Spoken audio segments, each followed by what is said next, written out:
We all have dark periods in our lives. We all face difficulties that seem insurmountable. We all encounter setbacks. And when we do, we're often tempted to throw in the towel. Most philosophers have tried to help us to reduce the amount that we suffer. They've offered consoling advice on how to make the pain go away. But there was one philosopher with a far more bracing take on the subject. Friedrich Nietzsche believed that all varieties of suffering and failure were to be welcomed by anyone seeking happiness. We should regard them as tough challenges to be overcome, in the same way as a climber might tackle a mountain. Almost alone among philosophers, he thought it was an advantage to have serious reversals in life. He wrote, "To those human beings who are of any concern to me, I wish suffering, desolation, sickness, ill-treatment, indignities, profound self-contempt, the torture of self-mistrust, and the wretchedness of the vanquished." And to understand what Nietzsche meant, it helps to scale one of his favorite mountains, Piz-Corvatsch, high in the Swiss Alps.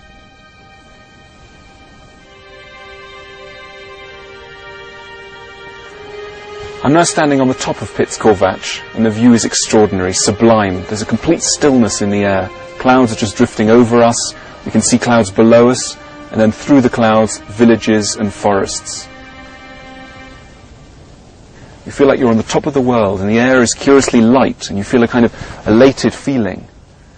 And I think that here we can start to understand why Nietzsche placed such an emphasis on the tops of mountains. It's at the very top of the mountain that come the finest views, but it's of course extremely hard to get to them.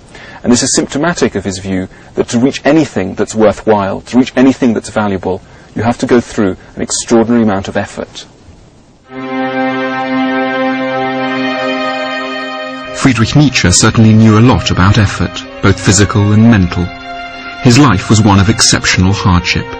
He constantly struggled against illness, dizziness, headaches, vomiting, probably all symptoms of the syphilis he picked up in a Cologne brothel as a student.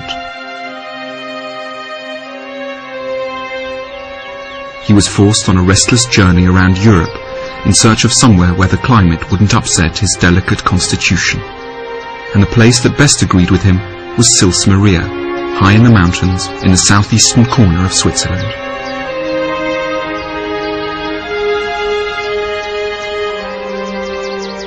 Nietzsche came here for the first time in June 1879 and immediately fell in love with the place. "I now have Europe's best and mightiest air to breathe," he wrote. "Its nature is akin to my own."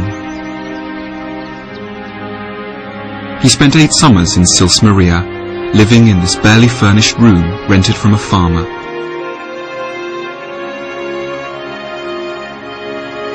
It was here that he worked on some of his most important books, including Thus Spoke Zarathustra, Beyond Good and Evil, and Twilight of the Idols.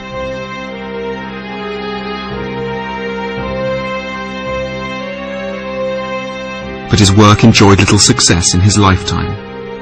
Although he'd been made a professor by the age of 24, he was completely out of tune with his colleagues and was finally forced to retire at the age of 35.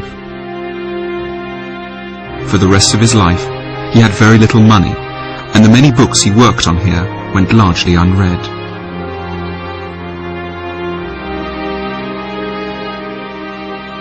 He lived a life of routine. He would rise at 5 in the morning, right until midday, and then take walks up the huge peaks that necklace the village. But he didn't just live amongst the mountains for the air and the nice views. The landscape he saw around him spoke to his deepest sense of himself and his work. Philosophy, he declared, is a voluntary living in ice and high mountains.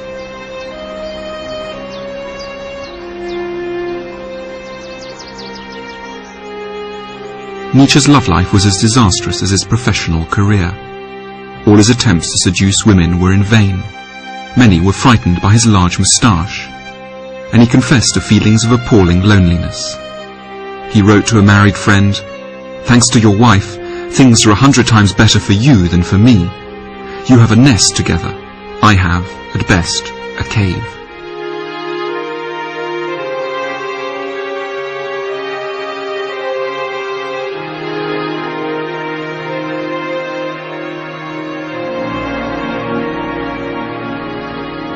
Nietzsche immersed himself in philosophy, but his working life was cruelly cut short. He ended his days in madness, having famously broken down and embraced a horse in Turin in 1889. He returned to his boarding house, danced naked, thought of shooting the Kaiser, and believed himself to be, amongst others, Jesus, Napoleon, Buddha, the King of Piedmont, and Alexander the Great. He was bundled into a train to Germany and put into an asylum, where he was looked after by his sister and his elderly mother until he died 11 years later at the age of 56.